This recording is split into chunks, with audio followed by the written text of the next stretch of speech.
नमस्कार मैत्रिणींनो, मी रुपाली. माझ्या यूट्यूब चॅनलमध्ये तुम्हा सर्वांचं मनापासून स्वागत आहे.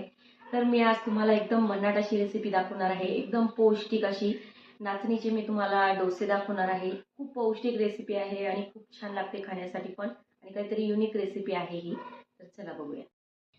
हे मी 1 वाटी इथं नागलीचं पीठ घेतलेलं आहे.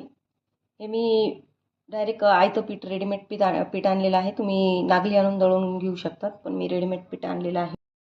याच वाटीने मी अर्धी वाटी तांदळाचं पीठ घेतलेलं आहे. अर्धी वाटी मी हा रवा घेतलेला आहे. जाड बारीक तुम्ही कोणता पण रवा वापरू शकता इथं. हे बघा, मी अर्धी वाटी दही घेतलेली आहे.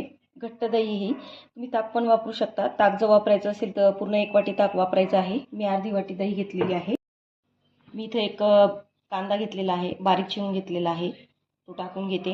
हिरव्या मिरच्या घेतलेल्या आहे 2, त्या टाकून घेते. सिमला मिरची घेतलेली आहे 1, ती टाकून घेते. आणि गाजर घेतलेला आहे एकदम बारीक चॉप करून. तुमच्याकडे जर अजून काही दुसऱ्या भाज्या असतील तर त्या पण टाकू शकतात. आणि कोथिंबीर टाकून घ्यायची आहे. चवीनुसार मीठ टाकून घ्यायचं आहे. हे सर्व व्यवस्थित मिक्स करायचं आहे. हे खूप पौष्टिक आहे. लहान मुलांपासून मोठ्यांपर्यंत सगळ्यांनाच आवडेल. आणि आणि जे आपल्या डाएटवर असतात त्यांच्यासाठी तर खूप चांगले ऑप्शन आहे. वाटीने आपण पीठ घेतलं होतं त्याच वाटीने मी 1 वाटी, हे बघा 2 वाट्या पाणी घ्यायचं आहे आपल्याला. टाकून घ्यायचं आहे. आधी मिक्स करून घ्यायचं आहे. वाटलं तर नंतर पाणी ॲड करू शकतात तुम्ही, पण आधी 2 वाट्या आपण पाणी यात टाकून घ्यायचं आहे आणि व्यवस्थित हळूहळू असं ढवळत राहायचं आहे. हे बघा मैत्रिणींनो, या प्रकारे असं पातळ ठेवायचं आहे आपल्याला एकदम. मी अजून 1 वाटी पाणी टाकून घेतलेलं होतं, म्हणजे आपल्याला अर्धी वाटी दही आणि 3 वाट्या आपल्याला पाणी लागलेलं आहे. अशी पातळ छान करून घ्यायचं आहे. आता आपण डोसे करायला घेऊया. तवा छान तापलेला आहे आपला. तेल टाकून घेऊया आणि डोसा ओतून घेऊया. आता आपल्याला असे मस्त मीडियम आकारातच डोसे करायचे आहेत, खूप मोठे करायचे नाही आपल्याला.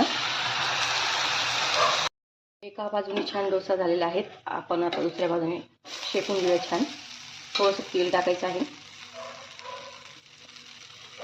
आणि छान शेकून घ्यायचं आहे दुसऱ्या बाजूने पण.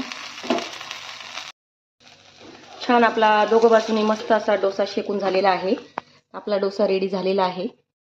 हेल्दी असे नागलीचे आपले डोसे तयार झालेले मैत्रिणींनो, तर नक्की ट्राय करा. खूप चविष्ट लागतं आणि म्हणजे हेल्दी पण आहे आणि खूप चविष्ट लागतात. नक्की ट्राय करा माझ्या पद्धतीने.